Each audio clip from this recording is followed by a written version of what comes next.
All right. So, got me some analysis for, I love New Zealand trades. They're very volatile when they need to be, depending on the pair. I ain't messing with no New Zealand chef. I ain't messing with no New Zealand CAD. So, here is my projection of Swiss versus the dollar. We made an initial high right here, right? Divergence shot it down. Made a low. Then we have a lower high from this point. Then we make a lower low. Now we're at the higher high point right here in price action. I didn't put the frackles in. Let me put the frackles in. So there is definitely a frackle right there on the daily, and there's actually one right there. So that needs to break. For this move to break, we need to break this frackle. Let me take them off real quick.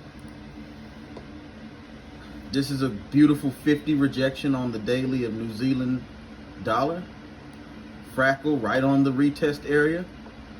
If we have a nice rejection, we can see the downside New Zealand dollar making a lower low.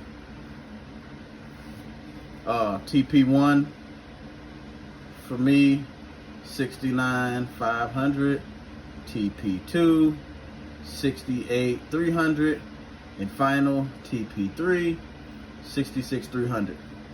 I would definitely, after TP1, put stops at break even and let it be a risk-free trade. That's a swing. This is a swing because this is off the daily.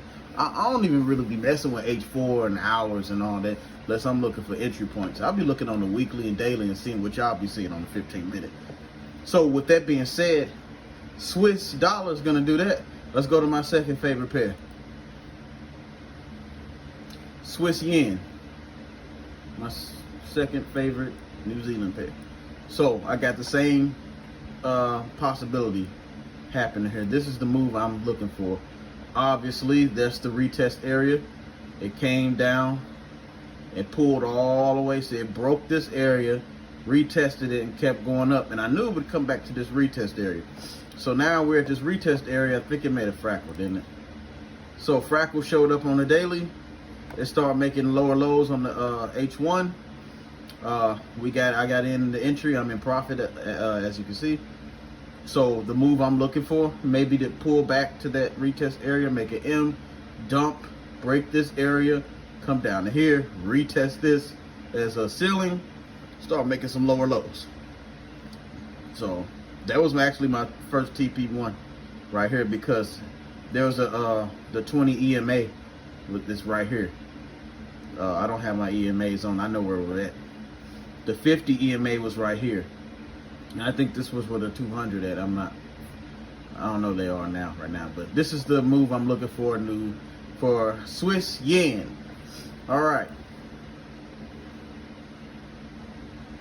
Now, Euro, New Zealand.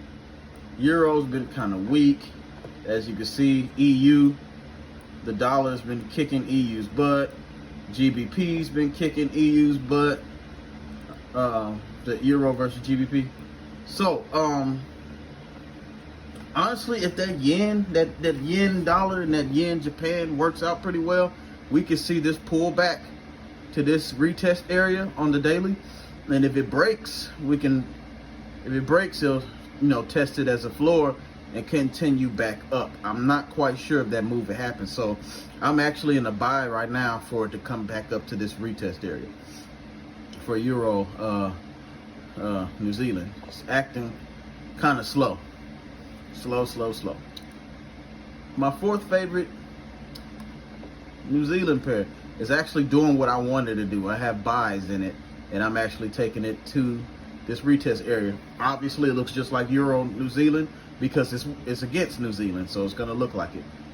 I'm taking it to this area. I got my stops at break even right now. Let's see if it gets a nice push during London session tonight to this area, or just continue to this upside. If it breaks it, retest it, then I'm gonna wait for it to break and the retest of this. And when it breaks and the day it's retesting it, I'm gonna put buy stops above. I'm gonna go on a lower time frame, put some buy stops right here. So when it retests it and it continues to the upside, it'll activate my buy stops. I'll have to take profit right here. I definitely see this as going back up to there, or at least coming back down here. And then if it doesn't make this, it's a lower low by law. Or, you know what I'm saying, I'll get in for some shorts. At least it'll hit my TP. And if it sits there and I see some bearish incentives, then I'll come in for a short sale and take it to this level. All right. Let's see. I always go with the dollar index. Didn't really look at it.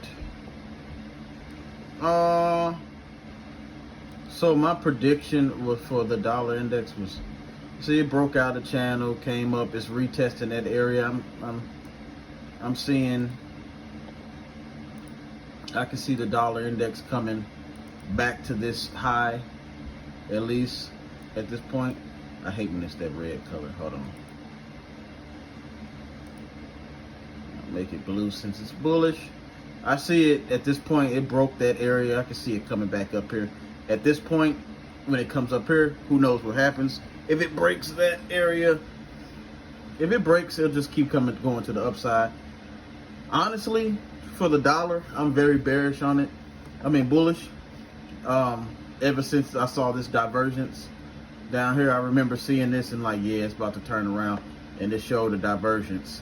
And if you look at this, this looks just like USHF, UCAD, U Mexican peso. They all kind of look the same when they were down here. I had some swings for them on one of my prop firm accounts that I blew a while back. I wish I'd have kept them. But yeah, I'm bullish on the dollar, especially once it breaks this high. And then it'll continue to come for this one right here, which means UCAD, USHF, U Mexican peso are still on for a buy. Let's see, because I was looking at UJ. UJ is kind of iffy. Let me take these off. UJ is iffy. Drawings. Remember, I was saying on one of my videos that I couldn't. This consolidation is goofy. I mean, you can sit here and put in a box and trade it from the high and the low of this consolidation, but honestly, the yen being when I looked at the yen index, it looks like the yen index wants to push up and be bullish.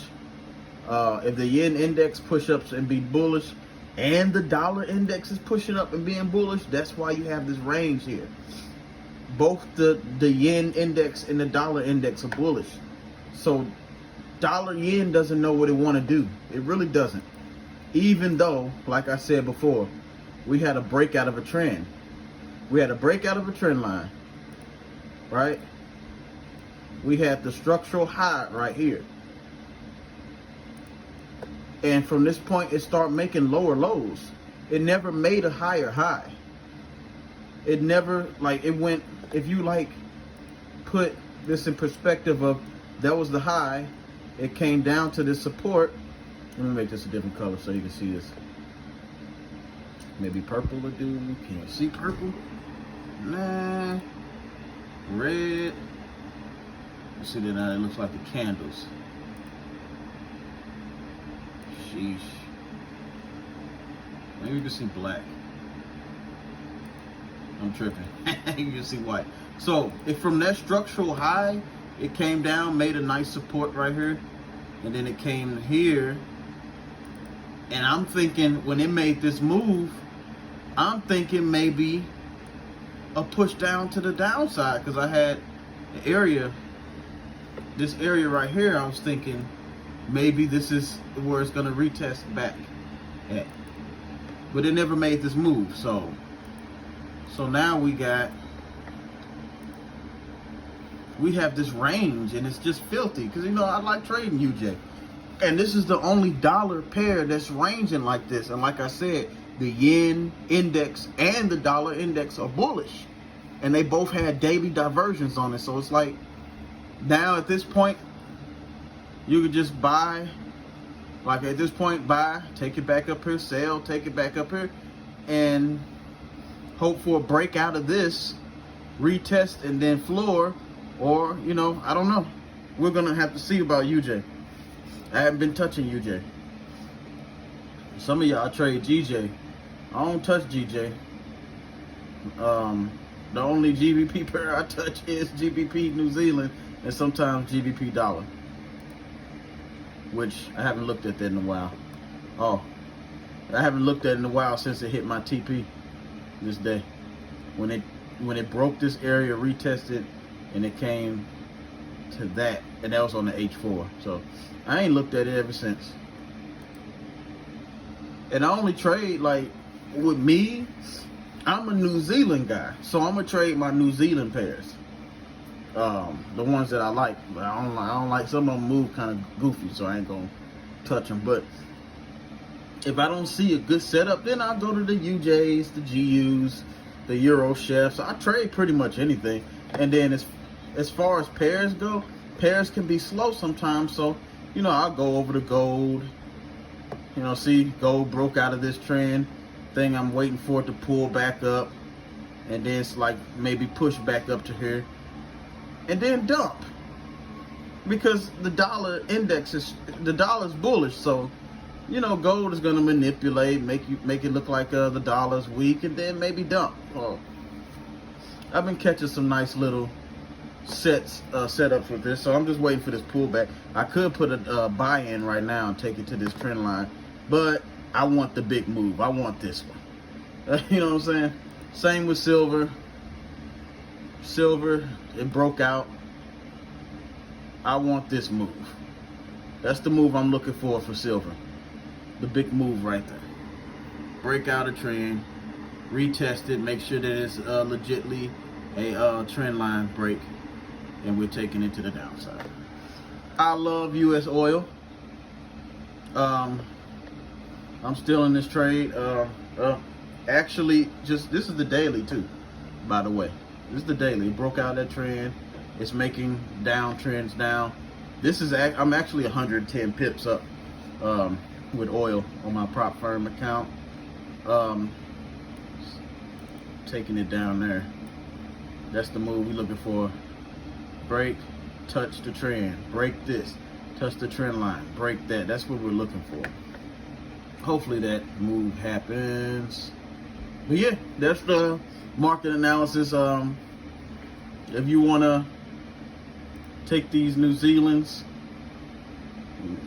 dollar, New Zealand yen, euro, pull back up to that area, GBP, pull back to that area. Those are the signals that I have. You can take them if you want to. I don't usually give out signals that much. The peace.